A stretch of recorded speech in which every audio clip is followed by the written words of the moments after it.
Okay, well, thank you very much. My name's Christopher. I'm a PhD student at the University of York. Today I'm talking about talk briefly about some progress we've made towards cryptanalysis of these group-based key exchange protocols. This is in collaboration with my supervisors, Delaram Kahrobaei and Siamak Shahandashti, and it's going to appear in a special edition of the JMC. So, change slides. Yeah, so we'll talk about this kind of general key exchange protocol based on the semidirect product and an instance of it called matrix action key exchange. There's an attack on this matrix action key exchange which achieves key recovery. And then our contribution is kind of a classification theorem telling you which platforms not to use with this matrix action key exchange. And then we'll give an example of a platform satisfying the conditions of this theorem. So, little sort of primer on the semidirect product. This, of course, is quite a restrictive notion of it, but basically we're looking at these ordered pairs of group elements and group automorphisms under this sort of notion of multiplication here, where this dot is referring to whatever the group operation in G is. And crucially, you can check that under this multiplication, exponentiation looks sort of like this long product here. And with this exponentiation, we define, basically for the purposes of avoiding reduction to discrete log problem, this generalization of the Diffie-Hellman Key Exchange. So this is initially developed in 2013 and here kind of presented in full generality. So the idea is that you've got some public group G and some public semidirect product pair G and phi, where phi is some automorphism. And Alice is going to pick some random positive integer x. She'll get from this exponentiation here some value a. A is going to look a bit like this. And she sends only a to Bob. Note that she doesn't send this kind of value phi to the x in the clear, because then you're just back in the discrete log problem situation. Bob is similarly going to calculate this value b corresponding to some positive integer y. And with this pair, he's going to be able to use the semidirect product multiplication to calculate phi to the y of a times b. Note that he's not actually kind of doing it with phi to the x here, because of course he doesn't know that. But it's not actually required for the calculation of the appropriate value, so you can just use some arbitrary value, some arbitrary automorphism there. Bob, similarly, he's calculated this value b corresponding to y, which he'll send to Alice. And because they're both ending up at this kind of product, which is splitting in two different places, we get key agreement. So that's semidirect product key exchange, and the sort of instance of it we're interested in appeared last year. It's proposed by Romankov and Shpilrain, and it's called a matrix action key exchange, or MAKE for short. And so we're now specifying this semidirect product structure. So this group is now square matrices over some finite field characteristic P under addition.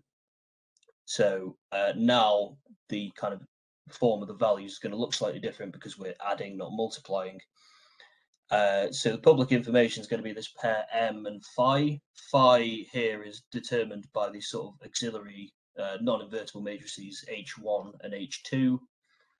And under this semidirect product key exchange sort of syntax, well, now these exchange values A and B look like these sums.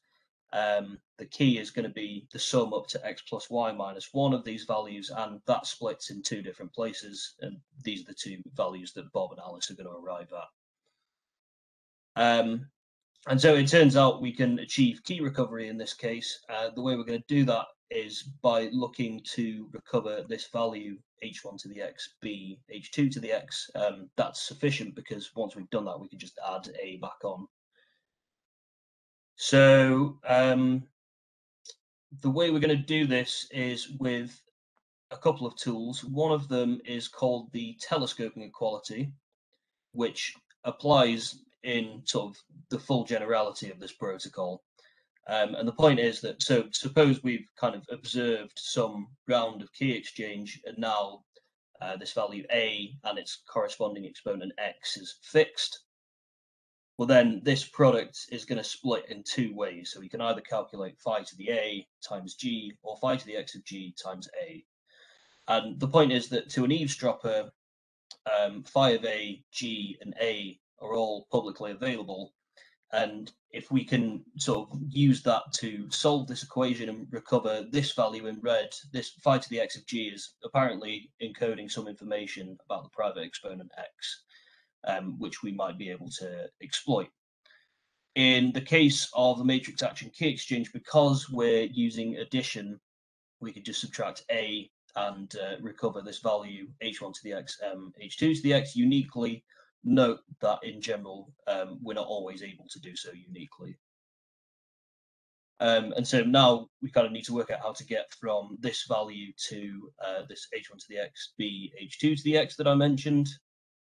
To do so, we use the well-known Cayley-Hamilton theorem. So quick reminder, that tells you that a square matrix over a commutative ring satisfies its own characteristic polynomial. In particular, we're interested in a consequence of it, which tells you that any sort of matrix power has a kind of low power representation. So we can always write matrix power as a sum of small powers of the matrix, where these coefficients are going to change based on the matrix and the power x. Okay. So armed with these tools, Brown, Koblitz, and Legros this year come up with this attack on make, and they define these functions L going from square matrices basically to larger square matrices, and this function vec, which is just taking square matrices, so m by n matrices to height n squared column vectors just by stacking the columns of the matrix. And they show the following two things. So first, that there is a vector S, and in fact, this vector S is constructed with this consequence of the Cayley-Hamilton theorem. And this vector S satisfies this equation for any square matrix Y. And they're also able to show that any vector T, so this T is going to be height n squared, satisfying this red equation is also going to satisfy this blue equation. And so that's enough, because to recover the key, we've got to recover this h1 to the x, h2 to the x from the telescoping equality. We can do that uniquely because of how the addition works. We can get some solution to this red equation t, because we're guaranteed one by the construction of this vector s. And then once we've got that, because this t is also going to satisfy this blue equation, we just plug it into L of b times t. B, of course, is publicly available or available to an eavesdropper. And so we're going to get h1 to the x b, h2 to the x back just by inverting vec. I mean, you can see that vec is going to be bijective. And that's how we achieve key recovery. And so our kind of work is comes from thinking about, well, okay, so this rules out make for use with these kind of quite simple platforms ZP, but what we kind of relied quite heavily on the Cayley-Hamilton theorem to be able to construct the appropriate vector that guarantees a solution. And so the question is, what happens if you use different platforms, in particular matrices over non-commutative rings, where this Cayley-Hamilton theorem isn't going to apply? And so, you know, imagine that this kind of red space here is matrices over non-commutative rings, and this green space is matrices over commutative rings. Well, if we can find, so regardless of the platform, we're always going to be able to recover this value h1 to the x, h2 to the x. But if we can find some magic homomorphism psi that maps us from matrices over non-commutative rings into this space of matrices over commutative rings, then you can see that we've got these kind of matrix powers on either side of a matrix, where these matrices psi of h1 and psi of h2 are now going to be over a commutative ring. And so the same consequence of the Cayley-Hamilton theorem applies. And we're able to show effectively that the results that applied to the original scheme also apply to the matrices with some kind of imaginary function psi applied. So we can, as before, recover this vector t, use it to get psi of h1 to the xb, h2 to the x back, and then if psi is injective, there's a unique value of the pre-image. So we invert it and we can recover the key as before. Okay, so we demonstrate with our little classification theorem that one can construct such a function psi under the following circumstances.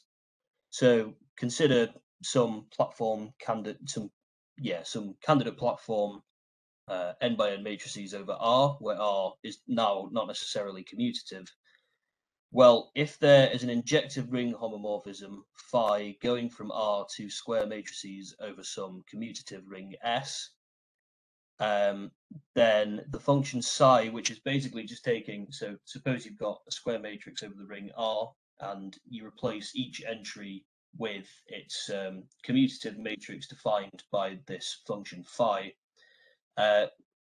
Constructing this function, which we're going to call psi, in such a way will indeed carry through, and you'll still have an injective ring homomorphism.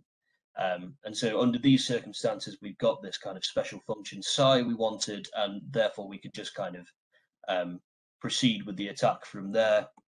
And so we conclude that these ring R satisfying these conditions is not going to be suitable for use with matrix action key exchange.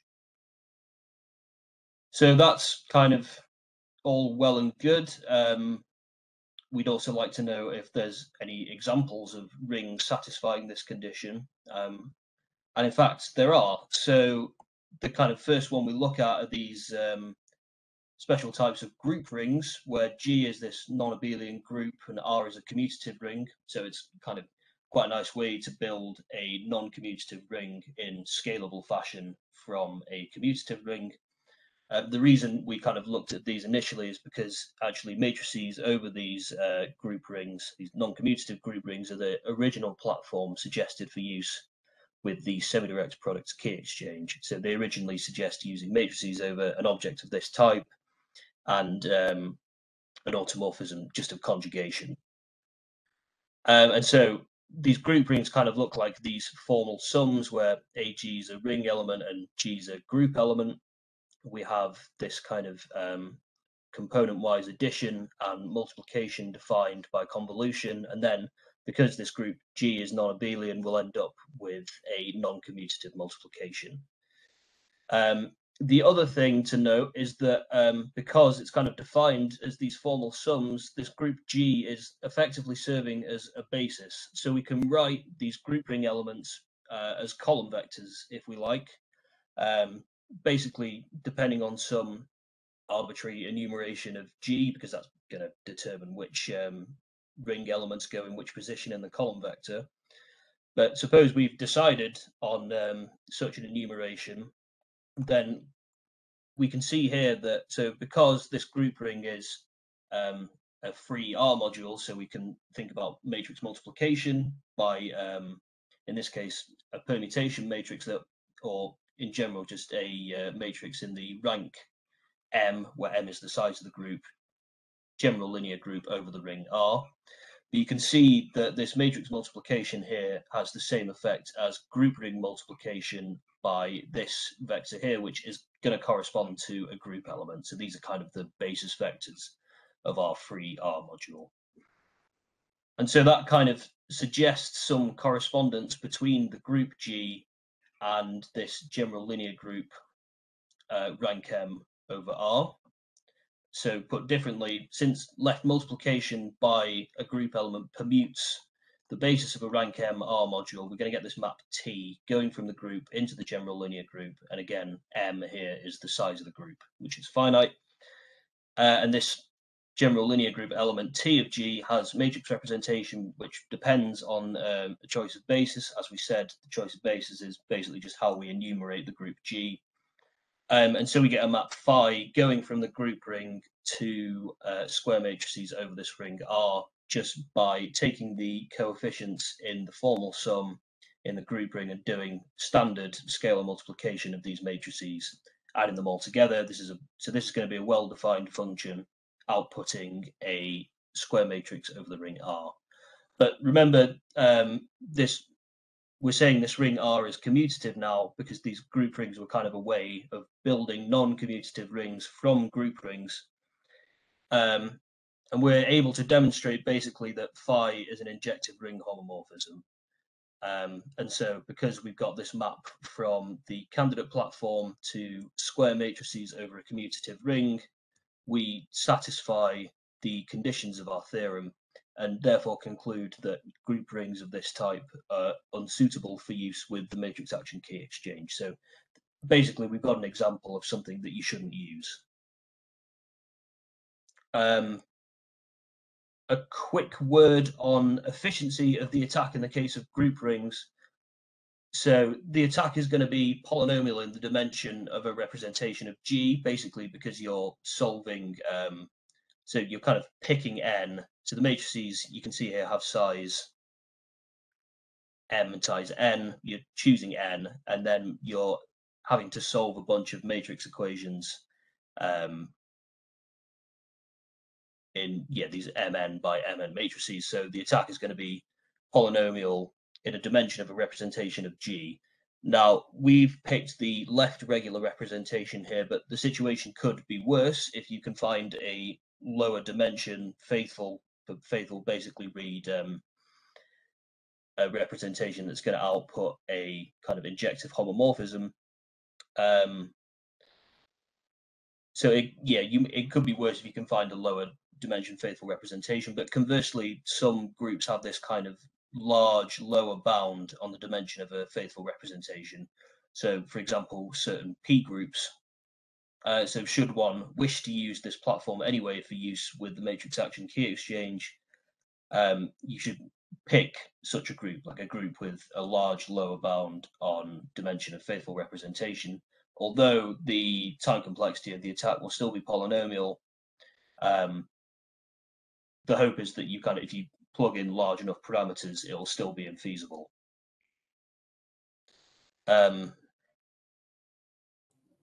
So that's about it, really. Christopher, you have 2 minutes left. Yeah. Okay. So that's, that's it, really. Basically, the point is we have this little theorem allowing us to rule out certain platforms for use with make. We've showed that group rings with precedent in the literature satisfy the conditions of this theorem, and in general, it's interesting to kind of look at the marriage of representation theory, ideas from linear algebra, with studying the behavior of these semidirect products type schemes. And that's all I wanted to say. Thank you.